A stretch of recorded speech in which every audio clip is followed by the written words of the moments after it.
Do not go away with the idea, I beg, that goddesses, as a general rule, are better than gods. They are not. There are stories about them which could not, tell you. There is one belonging also to the Sui. She lives at Moray, a village 5 miles from Cape Coast. She is, as is usual with deities, human in shape and colossal in size, and is not unusual with not unusual with deities. She is covered from hair to head to foot, short with short white hair like a goat. Her abode is on the path to the surf-cursed Anambu, near the sea beach, and her name is Ainfwa. A worship of hers has only got to mention the name of a person he wishes dead when passing her abode, and Ainfwa does the rest. She is the goddess of all albinos, who are said to be more frequent in occurrence round Moray than elsewhere. Ellis says that in 1886, when he was there, they were 1% of the entire population.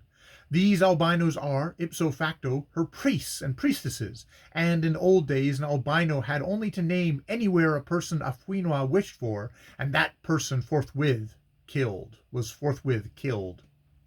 I think I may safely say that every dangerous place in West Africa is regarded as the residence of a god.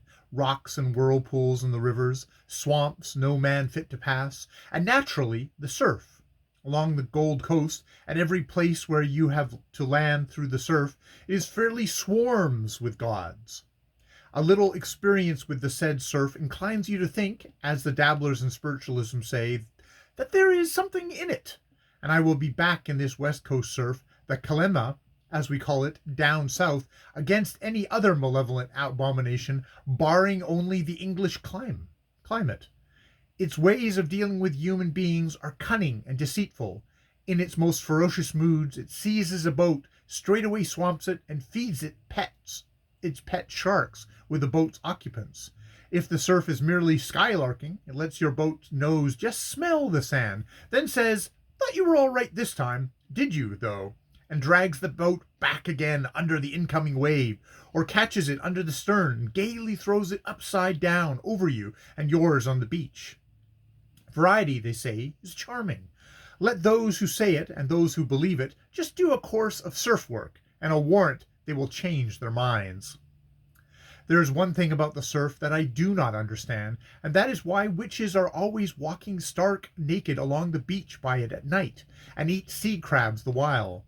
That such is a confirmed habit of theirs is certain, and they tell me that while doing this the witches emit a bright light, and also that there is a certain medicine which, if you will have it with you, you can throw over the witch, and then he or she will remain blazing until morning time, running to and fro, crying out wildly in front of the white, breaking, thundering surf wall, and when the dawn comes, the fire burns the witch right up, leaving only a grey ash, and palaver set in this world, and for the next world, that witch. And leaving only grey ash, and palaver set in this world and the next for that witch. I don't know what that means. A highly esteemed native minister told me when I was at Cape Coast last that a fortnight before he had been away in the Apollonia district on mission work. One evening he and a friend were walking along the beach and the night was dark, so that you could see only the surf. It is never too dark to see that. It seems to have a light in itself. They saw a flame coming towards them, and after a moment's doubt they knew it was a witch, and feeling frightened, hid themselves among the bushes that edged the sandy shore. As they watched, it came straight on and past them, and they saw it disappear in the distance. My informant laughed at himself, and very wisely said, one has not got to believe those things here, one has in Apollonia.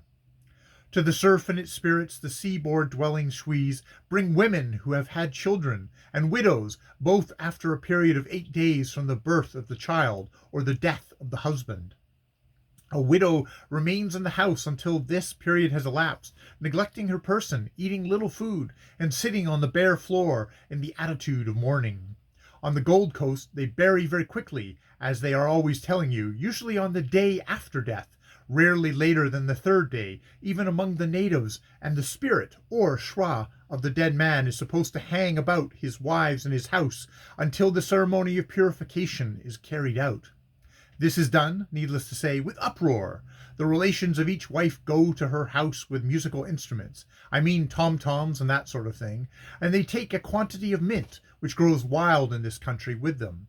This mint they burn, some of it in the house, the rest they place upon pans of live coals and carry round the widow as she goes in their midst down to the surf, her relatives singing aloud to the sra of the departed husband, telling him that now he is dead and is done with the lady, he must leave her.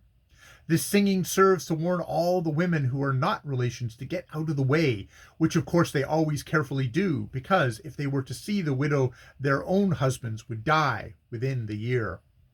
When the party has arrived at the shore, they strip every rag off the widow and throw it into the surf, and a thoughtful female relative, having brought a suit of dark blue baft with her for the occasion, the widow is clothed in this and returns home, where a suitable festival is held, after which she may marry again.